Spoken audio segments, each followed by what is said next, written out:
Joe wants to know, what are some ways to approach your boss in ways that you can offer help?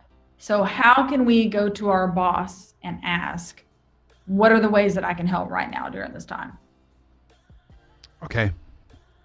All right. So in this case, we want to kind of a good framing around this, and this is good for any situation, but particularly for this one, is don't think of your boss as your boss. Think of your boss as your number one client, and you are, a service provider, consultant, contractor, but they're your number one client, because guess what, folks? They are. So when you're wearing that hat, then when you sit down with your boss, you want to say, hey, I want to just take a few minutes to kind of get a better understanding of some of all the plates you're spinning. What are some of the things that you're working on? And what are some of the goals that you have and how those might have changed over the last few months? And then I want to spend some time talking about how I might be able to kind of assist you in some of those areas, take some of those things off your plate so you can focus on the big things that only you can do.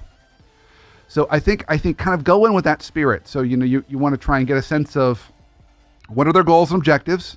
What are the things they're working on? How has that changed? One of the classic, consulting lines is, what keeps you up at night? So you can kind of ask a question kind of like that, and then say, now what are the things that only you can do? And then try and offer assistance in the other areas. That would be a really helpful thing to do. And if you know what those things already are, so let's take a kind of a part two to this. If you already know the answer to those questions, then go in with kind of a one-pager, like create a little one-page document with almost like a proposal or a recommendation. Just like if you were a service provider or contractor and you come and say, here's how I think I can help you. And here's all I would need from you in order for me to be able to do it.